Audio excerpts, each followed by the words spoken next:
Thursday the 21st, the people of Catalonia will go to vote for their regional parliament. This is not any normal election, but one that will play an important role in the Catalan independence issue.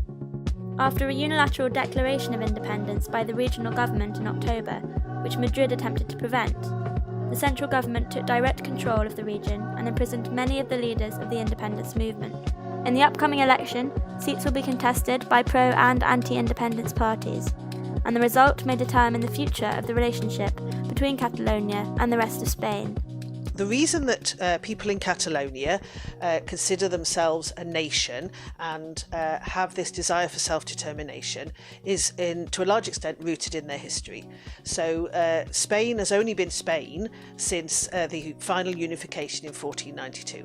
And before that, Catalonia was part of a kingdom of Aragon and Catalonia, and it was very much independent in its actions. It had its own parliament from 1283. It had its own president from 1359. The Franco period era was like a really bad for them as well. Well, for everybody in Spain, but for them as well, because some of the regions where the language was restricted, or they couldn't speak their language freely. I think it affected them so much. Catalan nationalism consists of two things. One is the so-called rural nationalism. My family are there. These are the hard line. The people in the 19th century, there were 3 civil wars in Spain.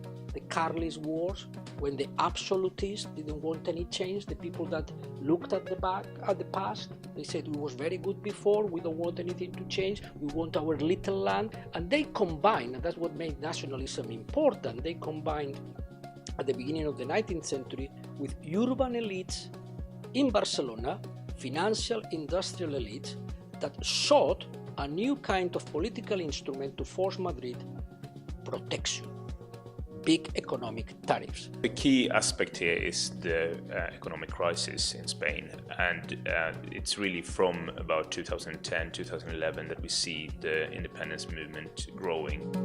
Bristol University takes in hundreds of students from Catalonia and other parts of Spain each year, both for full degree courses and for years abroad. They have very different opinions on the issue of independence. Well, basically I think that Catalonia is in this situation on the one hand because there's a historical background, and Catalonia has always had like a separate history from Spain. Like it has its own culture, its own language. From my perspective, it's an issue which could have been easily resolved like 5-10 years ago with an actual legal referendum, because the truth is that the majority of Catalan people don't actually want independence. It's just a minority, because they're that loud and they have the ability to now have people in power that represent their views. They're able to platform their views and create this whole conflict. The nation has been recognised, but the same ways that the other nations in Spain have been recognised, the other autonomous communities. So yes, there is a Catalan nation, the same way there's a Basque nation, a Galician nation, an Andalusian nation, even a Madrid nation. I think the lack of dialogue has been the reason why this all has happened.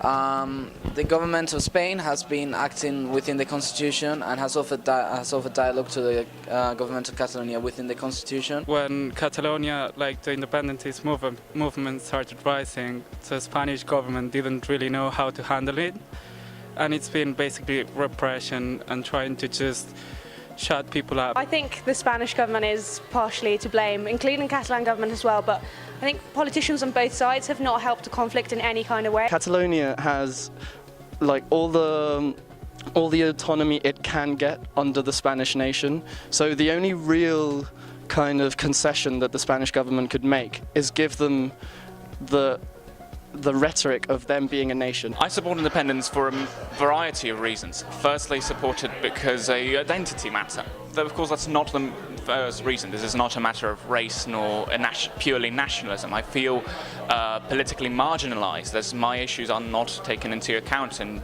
general Spanish politics. For me, basically, it's a human right to vote.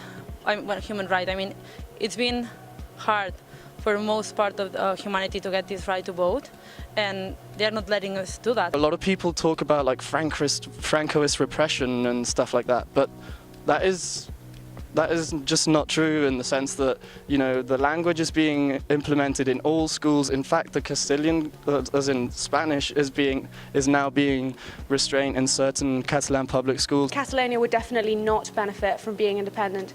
In fact, they would probably be vetoed from the EU as long as one member says they don't want them in, so they can't get in. So Spain has already said that they'll obviously veto them. So has the UK and a bunch of other member nations. Catalonia and Spain right now has this really toxic relationship.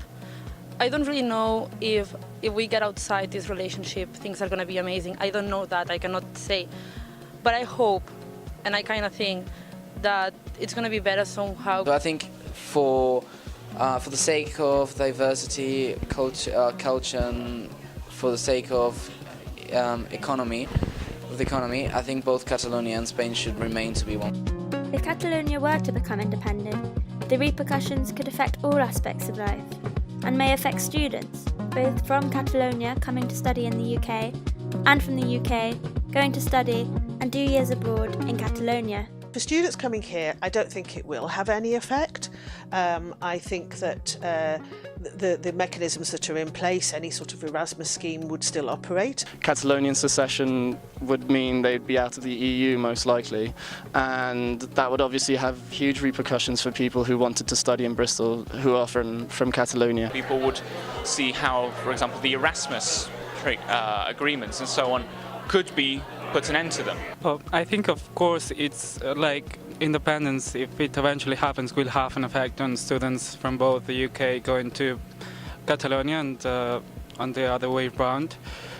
But I think it's like you cannot plan everything, and it's a risk we have to take. I can see it in a sort of positive light as providing a really interesting topic to explore for our students. I know that if we get our independence in the beginning, it will have consequences, not only for the students, but everything. Obviously, it's just like the Brexit, you know.